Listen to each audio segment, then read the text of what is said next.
हे student, आपका स्वागत है मेरी नई वीडियो में। आज की वीडियो में हम मैथ के कुछ क्वेश्चन करने वाले हैं जो हमारे क्वाड्रिलेटरल से रिलेटेड हैं। जो इसमें एक्सरसाइज दे रखे हैं हमें 13B, इसके हम कुछ क्वेश्चन करेंगे। क्या दे रखा है देखेंगे। ए क्वाड्रिलेटरल हैज़, क्वाड्रिलेटरल है। क्वाड्रिलेटरल की हमारी क्या होती हैं, 4 साइड होती हैं। ठीक है, 4 एंगल होते हैं, 1 2 3 4। 4 एंगल हो गए, 4 साइड हो गई हमारे पास। अगर हम डायगोनल की बात कर लें तो एक कोने से दूसरे कोने को मिलाने वाले जो डायगोनल होते हैं वो डायगोनल हो गए 2 हमारे पास। और वर्टेक्स भी इसके कितने होंगे, मतलब जो कोने हैं वो कितने होंगे, इसके 4 होंगे। ये हमारा यहाँ पे फर्स्ट क्वेश्चन है। इसने दे रखा है इन्हें क्वाड्रिलेटरल ABCD। एंगल ए और बी अगर 75 डिग्री हैं और एंगल डी 110 है तो हमारे पास एंगल सी कितना होगा। अब हम क्वाड्रिलेटरल की बात कर रहे हैं। क्वाड्रिलेटरल में हमारे पास 4 एंगल है, चारों एंगल का जो सम है वो 360 के इक्वल होता है। ठीक है, इसमें ए बी सी और डी, ए और बी की वैल्यू हमें 75 दे दी गई, डी की वैल्यू हमें 110 दे दी गई। जो सी वाला है वो हम निकाल सकते हैं कैसे, इन तीनों को ऐड करके इनको 360 में से हम माइनस कर देंगे। 75 + 75 कितना हो जाएगा, 150। 150 में अगर हम 110 को जोड़ते हैं तो हमारे पास आएगा 260। अगर हम 360 में से 260 को लेस करते हैं तो हमारे पास कितना आ जाएगा, 100। एक बार देख लेंगे कैसे किया है।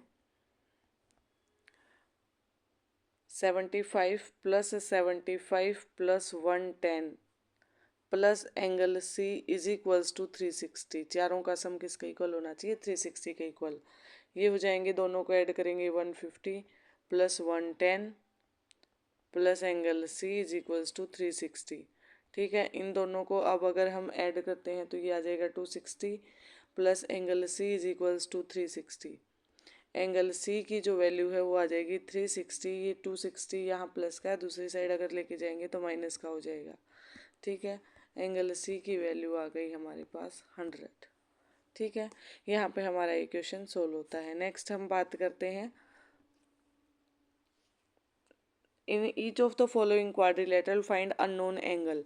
ये जो क्वाड्रिलेटरल दे रखे हैं इसमें हमें अननोन एंगल बताना है। वही हमें कंसेप्ट समझ में आ गया कि चारों एंगल का सम किसके इक्वल होना चाहिए, 360 के इक्वल। तो इनको हम आसानी से निकाल सकते हैं। 110 + 80 करेंगे तो 190, और 190 में अगर हम 60 को ऐड करते हैं तो ये हमारा हो जाएगा 250। 250, अब 360 में से अगर हम 250 को लेस करते हैं तो हमारी वैल्यू कितनी आ जाएगी, 110। ठीक है, ये हमारा आंसर आ जाएगा। नेक्स्ट में भी हमें ऐसे ही करना है, तीनों को ऐड करके हमें 360 में से लेस करना है।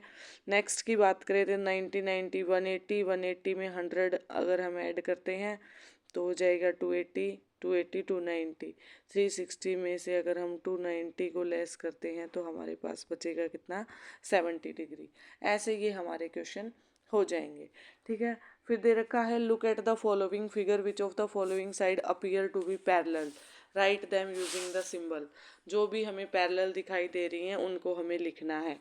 पैरेलल होती हैं जो मतलब किसी भी पॉइंट पे वो टच ना करें। जैसे हमारी रेलवे लाइन होती है, वो किसी भी 2 पॉइंट पे अगर टच कर गई या कोलैप्स कर गई तो वो आपस में क्या होंगी, टकरा जाएंगी। तो वैसे ही AD और BC जो है वो हमारी क्या है, पैरेलल लाइन है। पैरेलल लाइन को इन 2 सिंबल से दिखाया जाता है। अगर हम नेक्स्ट की बात करते हैं, जैसे इसमें PS और QR, PS पैरेलल है किसके, QR के। ठीक है, ऐसे हमें इनको लिखना है। नेक्स्ट क्वेश्चन की हम बात करते हैं, इसी में दे रखा है, जैसे ये है हमारे पास SVTU। इसमें हमारी मतलब दिखाई दे रहा होगा ये स्क्वायर बन रहा है। स्क्वायर में तो सारी साइड इक्वल होती है। तो SV पैरेलल टू TU और parallel to ST parallel to VU, सारी की सारी साइड जो है वो क्या, इक्वल हो जाएंगी, मतलब पैरेलल हो जाएंगी। नेक्स्ट हम बात करते हैं, ये दे रखा है AD और BC। ठीक है, ये हमारी पैरेलल है, AD parallel to BC। Symbol से दिखाया जाता है, मतलब अगर हमें लाइन पे ही सिंबल बनाना है तो हम डबल डॉट कर देंगे, वरना ऐसे लिख देंगे। नेक्स्ट क्वेश्चन क्या है हमारे पास, नेक्स्ट क्वेश्चन है, LMNO is a parallelogram. LMNO हमें कोई भी पैरेललोग्राम दे रखा है, now fill in the blanks. कोई भी पैरेललोग्राम है, पैरेललोग्राम की जो अपोजिट साइड्स होती हैं वो हमारे पास मतलब पैरेलल होती हैं, और उनका जो एंगल होता है आमने सामने का मतलब जो एंगल होते हैं उनके वो इक्वल होते हैं, और साइड वाला जो होता है उसके साथ वो 180 डिग्री का एंगल बनाता है। इसको आप याद रख लेंगे।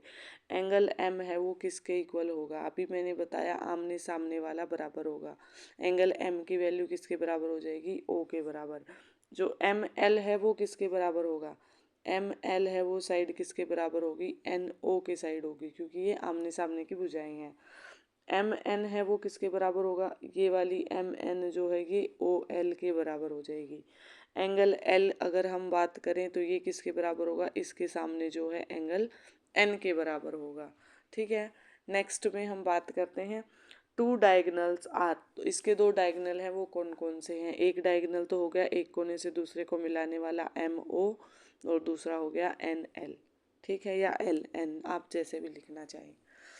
सिक्स्थ क्वेश्चन की अगर हम आगे बात करते हैं, सिक्स्थ क्वेश्चन में हमें दे रखा है rhombus has all it's dash equal. Rhombus की क्या होती हैं, सारी की सारी साइड्स होती हैं वो इक्वल होती हैं। Opposite angles of a rhombus are, जो एंगल हैं अपोजिट रोम्बस के वो क्या होते हैं, वो भी इक्वल होते हैं। Trapezium have two sides equal is ISOCELL trapezium, मतलब जिसकी दो साइड इक्वल हो जाएंगी ट्रेपीजियम, वो उसके क्या होता है, उसे आइसोसेल ट्रेपीजियम बोला जाता है। ये parallelogram whose all sides are equal each angle is 90 degree. अगर किसी भी पैरेललोग्राम की सारी तो साइड इक्वल हैं, ठीक है, और हर एक एंगल जो है वो 90 डिग्री का है, तो वो हमारे पास किसका होगा, स्क्वायर होगा। ठीक है, नेक्स्ट दे रखा है each angle of a rectangle. Rectangle की अगर हम बात करें तो उसमें हर एक एंगल जो होता है वो 90 डिग्री का होता है। फोर साइड्स का आप याद रखेंगे, फोर साइड्स की अगर हम टोटल एंगल का सम देखते हैं तो हमारे पास 360 डिग्री होता है। अगर आपका किसी का निकालना भी आ जाए तो आपको एक फॉर्मूले को ध्यान में रखना है, चाहे कितनी भी साइड हो उसकी, तो फॉर्मूले को याद रखेंगे n-2 और इंटू में 180। n यहाँ पे हमारी नंबर ऑफ साइड्स है। नंबर ऑफ साइड्स की जैसे मैं बात करूँ, अगर हमें स्क्वायर में पूछूं कि 4 साइड है हमारे पास तो उसके टोटल एंगल कितने, मतलब टोटल एंगल का सम कितना होगा। तो अगर हमारे पास 4 साइड है तो 4-2 अगर हम करते हैं और इंटू में 180 करते हैं तो 2 इंटू 180 कितना आ जाएगा हमारे पास 360। मान लो हमारे पास n की जगह पे 2 ना होके, मतलब n की जगह पे 4 ना होके, 4 साइड ना होके 5 साइड है। पेंटागन की अगर हम बात करते हैं तो पेंटागन में तो हमारे पास यही होगा ना, 5 साइड होंगी, n की वैल्यू 5 आ जाएगी। तो फॉर्मूला कहता है n-2 इंटू में 180, 5-2 इंटू में 180, और ये हो जाएगा 3 इंटू 180, तो ये आ जाएगा हमारा 720। ठीक है, ये बात है उसकी जब हमें साइड्स दे रखी हो और एंगल का सम पूछ लिया जाए, या फिर कोई 5 वाला पूछ लिया उसकी 4 साइड दे देगी तो 5वीं हम इस फॉर्मूले से निकाल सकते हैं कि उसका टोटल सम तो इतना है, 4 दे रखी वो इसमें से घटा देंगे, 5वीं अपने आप निकल जाएगी। ठीक है, सेवन्थ क्वेश्चन की बात करें, if one side of A square is 5.9, ये दे रखा है if one side of A square is 5.9 centimetre find its area and perimeter. Square की बात की है हमने, स्क्वायर की हमारे पास सारी साइड क्या क्या होती है, इक्वल होती हैं। जैसे ये 5.9 है तो ये भी 5.9 होगी, ये भी 5.9 होगी, और ये भी 5.9 होगी।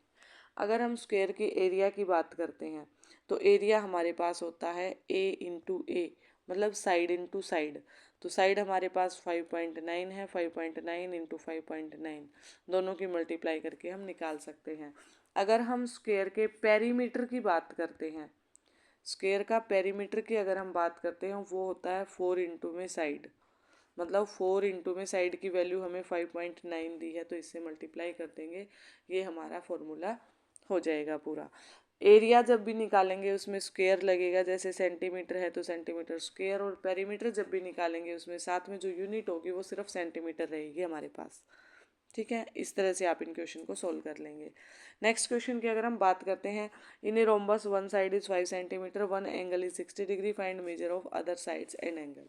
नेक्स्ट 8 9 10 आज ज़्यादा बड़ी वीडियो हो जाएगी, इनको हम करते हैं कल की वीडियो में। तब तक चैनल पर बने रहिए, वीडियो को लाइक शेयर और सब्सक्राइब कीजिए। अगर आपको मेरे क्वेश्चन अच्छे लग रहे हैं तो कमेंट भी कीजिए। Thank you.